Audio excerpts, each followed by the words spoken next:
여러분 안녕하세요. 오빠TV 한손입니다. 차를 고를 때는 가격과 브랜드, 상품성을 빼놓을 수가 없습니다. 오늘 우리가 기아차들 두 대를 갖고 왔는데 가장 인기 많은 차종이죠. 소렌토 하이브리드와 스포티지 하이브리드를 한번 비교해 볼까 합니다. 이 두 차종은 사실 비교 대상은 아니에요. 그러나 좀 재밌게 접근할 수가 있는 거죠. 우리나라 소비자분들은 대부분 무조건 큰 차가 정답이 아니냐라고 생각하시고 말씀하시는 분들이 많습니다. 하지만 자동차는 연령과 구매하시는 성향 그리고 상황에 따라서 다 달라요. 소렌토 같은 경우에는 차가 크죠. 그리고 스포티지 같은 경우는 차가 좀 작습니다. 차가 크다 작다의 기준은 뭘까요? 그 기준은 도대체 누가 나누는 건데요? 스포티지만 해도 절대 작은 차가 아닙니다. 스포티지도 굉장히 넓어요. 2열을 보시면 공간 자체도 내가 앉았을 때 2열의 공간, 포켓 주머니, 리클라이닝 시트까지 해가지고 딱 탔을 때 부족함이 없습니다. 게다가 파노라마 썬루프까지도 들어가 있죠. 그래서 패밀리카로도 충분하죠. 소렌토도 보면 다르죠. 그 다음에 선커튼, 컵홀더 같이 편의성이 좀 더 있고요. 시트 포지션도 스포티지에 비해서 소렌토가 조금 더 저는 이게 좀 높다고 생각이 들어요. 이건 사람들마다 느끼는 게 다르기 때문에 꼭 제 이야기가 정답은 아닙니다. 저는 기본 베이스에서 제가 느끼는 거를 좀 여러분들께 알아듣기 쉽게 좀 설명해 드리는 거 꼭 참고하세요. 사람마다 느끼는 거 다릅니다. 소렌토는 지금 그물망처럼 되어 있는데 스포티지는 포켓 주머니가 되어 있잖아요. 사실 이런 것들도 조금 그 젊은 소비자분들을 타겟으로 한 디자인이라고 저는 생각이 들기는 합니다. 그렇기 때문에 가성비 있게 도심 주행이 많고 뭐 아이가 있어도 한 명 혹은 당장은 두 명이 날 생각이 없다 하시는 분들은 스포티지만 해도 충분합니다. 게다가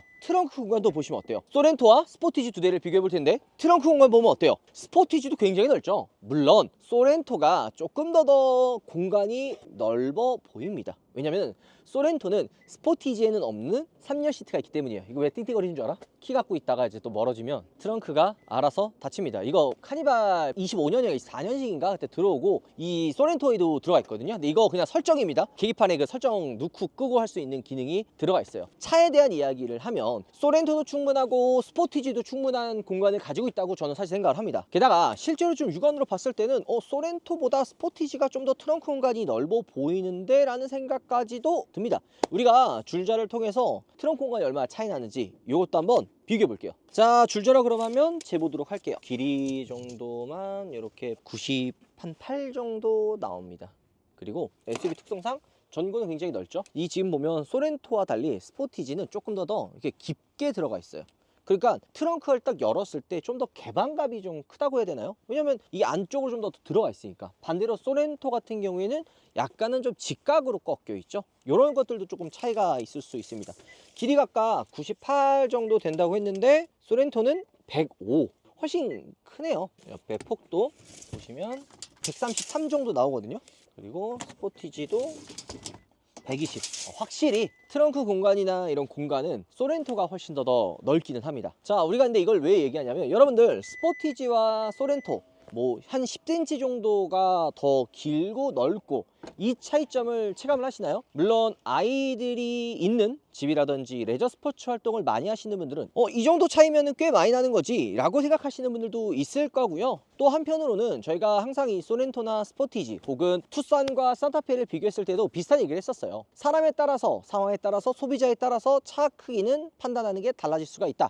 이 얘기를 했던 것도 스포티지만 해도 충분하기 때문입니다. 그렇다면 왜 스포티지가 아닌 소렌토를 살까요? 그거는 소렌토를 사는 분들이 3열과 공간에 대한 필요성이 있기 때문이에요. 가격은 어떻게 될까요? 근데 이게 재미난 게 차 크기와 이런 부분에서는 소렌토 하이브리드가 좀 더 강점이죠. 그러면 스포티지는 급을 넘을 수 없느냐? 뭐 맞습니다. 급을 넘을 수 없는 게 분명히 존재하기는 해요. 하지만 생각보다 스포티지 옵션이 좋습니다. 그립 감지 스티어링 휠, 그 다음에 요거 전방 주시 카메라, 소렌토에는 안 들어갑니다. 안 들어가도 소렌토는 잘 팔리고 스포티지 같은 경우에는 투싼이랑 또 경쟁하다 보니까 또 하나 스포티지가 더 최근에 나왔어요. 그러다 보니까 좋은 옵션들, 새로운 옵션들이 스포티지가 더 많은 거죠. 가격은 스포티지 하이브리드 시그니처 거의 풀옵션 기준으로 한 4,400만 원 정도가 나오고요. 소렌토 하이브리드 시그니처 기준으로는 4,900만 원 정도가 나옵니다. 두 차량 다 세제 혜택이나 저공해차 이런 혜택까지를 다 받아서 그 정도 금액이 나오는 거죠. 자, 그러면은 우리가 스포티지와 소렌토 사실 되게 두 개 다 인기 있고 취향의 차이긴 한데 어떤 취향으로 차이가 나는지 그거 설명해 드리도록 하겠습니다. 자, 스펙은 의외로 두 차량 다 똑같습니다. 엔진 마력과 전기 모터 마력이 똑같아요. 그러면 소렌토가 더 큰데 이 스포티지가 조금 더 여유가 있는 거 아니야? 같은 출력이면? 맞아요. 그렇기 때문에 상황에 맞게 구매를 해야 된다는 거죠. 도심에서 주행했을 때 저는 개인적으로 스포티지나 투싼급의 1.6 하이브리드가 제일 잘 어울린다고 생각을 합니다. 왜냐면 같은 크기와 같은 무게가 아니고 좀 더 크고 좀 더 무겁잖아요. 그러다 보니까 엔진 개입이 할 때가 훨씬 더 소렌토가 많은 거죠. 반대로 스포티지 같은 경우에는 엔진 개입 없이도 전기 모터로 주행할 수 있는 풀이 훨씬 더 많고 연비도 훨씬 잘 나옵니다. 두 차량 다 235마력이에요. 게다가 페리가 되기 전에는 44.2kWh 출력을 가지고 있었는데 이번에 페리가 되면서 47.7로 업그레이드가 됐어요. 요거는 소렌토도 마찬가지고요. 그리고 스포티지 역시도 마찬가지입니다. 하지만 지금 제가 엔진룸을 열고 이렇게 폴대를 세우는 것처럼 확실히 그분이 있어요. 유압식 리프트와 꼬챙이 차이가 있는 거죠. 이것만 단순히 차이가 있을까요? 그렇진 않습니다. 오히려 뭐 휠하우스, 바닥, 대시보드 밑에 쪽에 있는 흡음재는 소렌토가 훨씬 더 많이 들어가 있어요.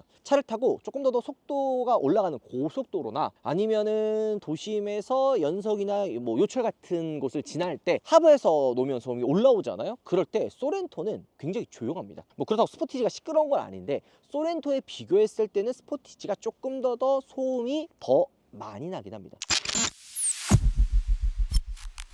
자, 그러면 스포티지는 소렌토를 넘어설 수 없냐? 이거는 근데 진짜 취향 차이입니다. 게다가 스포티지가 소렌토랑 비교한다면 확실히 가성비가 좀 좋다고 느껴져요. 스포티지가 실내 공간이 좁아? 아닙니다. 2열 공간 진짜 생각보다 넓어요. 2열에 탔을 때 레그룸이라든지 헤드룸 공간이라든지 트렁크 공간이라든지 막 엄청 차이가 나서 못할 정도는 사실 아닙니다. 게다가 스포티지는 조금 더 소렌토에 비해 강점이 있는데요. 바로 도심 주행이에요. 도심에서 주행했을 때 여러분들 하이브리드를 구매하는 이유가 뭐예요? 연비, 그 다음에 조용한 정숙성. 이걸 빼놓을 수가 없잖아요. 하이브리드를 구매했을 때 비싼 값을 준 만큼에 대한 가치를 보여줘야 되는 거죠. 소렌토에 비해서 스포티지는 차가 좀 더 작고 가볍고 작기 때문에 소렌토에 비해 연비가 더 잘 나옵니다. 대부분 스포티지 하이브리드 타시는 분들은 리터당 연비가 진짜 한 20은 기본으로 뽑는 것 같아요. 공인 연비가 이제 한 15, 16 정도 이제 된다고 가정을 했을 때 우리가 한 리터당 20km만 뽑아놔도 진짜 잘 나온다라는 이야기를 하잖아요. 하지만 실제로 오너분들은 20 정도면은 아이 뭐 무난하지 이런 반응들이 대부분이에요. 그만큼 연비가 잘 나와요. 왜? 차가 작고 가볍기 때문이죠. 게다가 스포티지 자체가 차 자체가 소렌토에 비해 작다고 이야기했잖아요. 이게 또 뭐가 장점이냐면 누가 운전을 해도 부담이 없다라는 거예요. 왜냐? 차가 작고 사각지대가 많이 없기 때문에 운전이 그렇게 어렵지가 않아요. 게다가 스포티지 자체도 시트 포지션이 높은 편이에요. 그래서 어디를 봐도 앞에, 뒤에, 옆에 사각지대가 많이 없는 거죠. 물론 옵션이긴 하지만 어라운드 뷰 시스템이 이렇게 들어가 있죠. 게다가 이렇게 언덕, 지금 저희가 언덕이거든요. 언덕인 상황에서 EV 모드로 주행을 해도 지금 언덕이 생각보다 언덕 높거든요. 자, 이렇게 주행을 해도 엔진 개입 없이 전기 모터로만 주행이 가능합니다. 좀 힘이 딸릴 수 있는 구간이거든요. 그런 구간에서도 스포티지가 절대 엔진 개입 없이 전기 모터로만 주행이 가능한 거죠. 물론 이 상태에서 엑셀을 좀 세게 밟으면 바로 이제 엔진이 개입을 해가지고 주행을 부드럽고 힘있게 도와줍니다. 뭐 이런 공간이라든지 이런 부분도 보면은 스포티지가 넓어 보이지만 여기 약간은 좀 수납 공간이 좋습니다. 여러분들 이 정도 공간이면 충분할 거라고 생각을 하시잖아요. 근데 아이가 있다 보면은 생각지도 못한 물건들을 갖고 다녀야 돼요.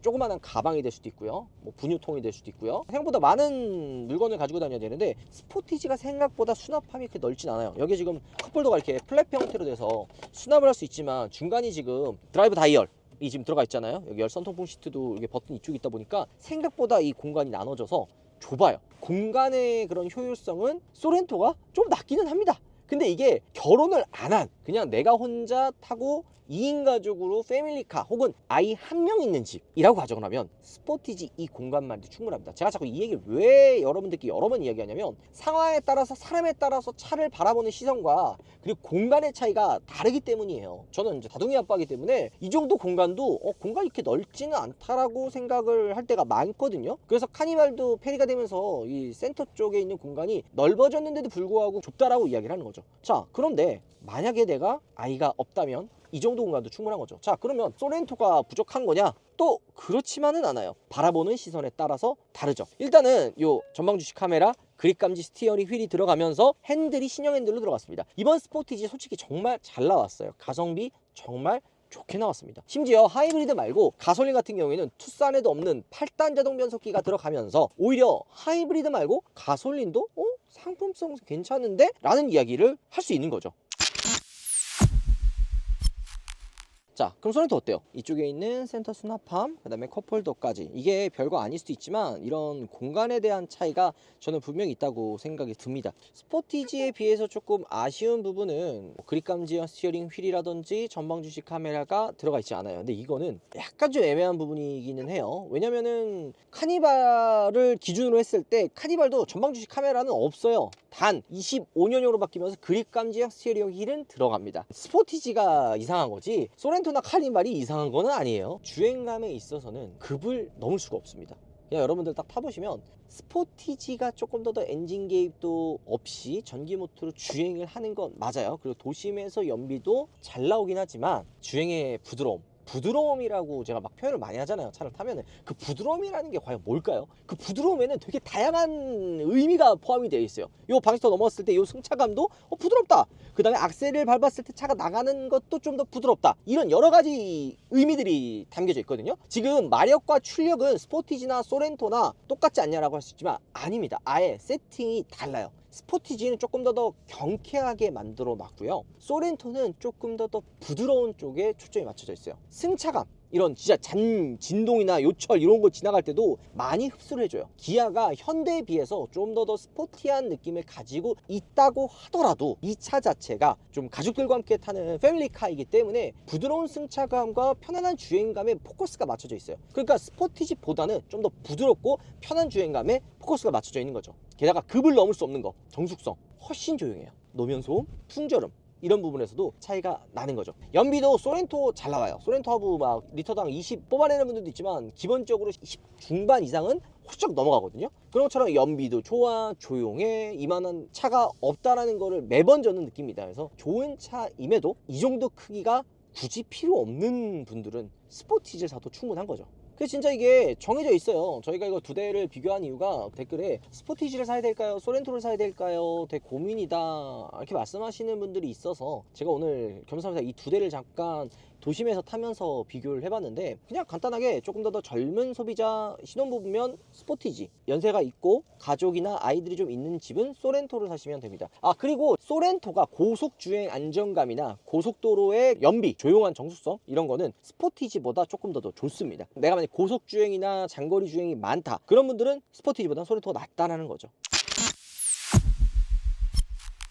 소렌토를 만약에 구매를 하신다라고 생각하면은 가솔린보다는 차라리 하이브리드로 넘어가서 구매하시는 게 조금 더 나을 것 같아요. 왜? 소렌토 하이브리드 같은 경우에는 도심도 도심이지만 장거리를 가도 연비가 잘 나오고 도심에서도 충분하고 공간 넓고 그 다음에 마지막으로 1.6 하이브리드, 이 1.6 하이브리드의 마지노선은 이 소렌토가 끝이 아닐까 생각이 들어요. 이 스포티지까지는 되게 좀 여유가 있고 경쾌한 움직임에 좀 포커스가 맞춰진 느낌이라면 소렌토는 안정적이면서도 힘이 부족하지 않고 그렇다고 막 힘이 여유가 있는 건 아니에요. 어차피 애초에 세팅 자체를 좀 부드럽게 해놨어요. 그래서 그 두 차종의 차이를 꼭 알아두시고 내가 원하는 포인트가 어떤 건지 이런 것들을 좀 알고 구매하시면 더 좋을 것 같아요. 가성비 있게는 스포티지 가솔린 사세요. 굳이 하이브리드 아니더라도 8단 가솔린 스포티지면 3천 중후반이면 구매할 수 있는 가격대니까 오히려 풀옵션인 소렌토 하이브리드보다는 거의 한 돈 1,000만 원 이상 차이가 나는 거죠. 뭐 소렌토도 가솔린 사고 옵션 중간까지 넣으면은 가격대가 막 그렇게까지 차이는 안 나기는 하는데 그래도 5,600만 원 이상은 나요. 그런 걸 계산해 봤을 때 소렌토는 오히려 한번 출고하면은 가족들과 함께 이제 오래 타야 될 차고 그래서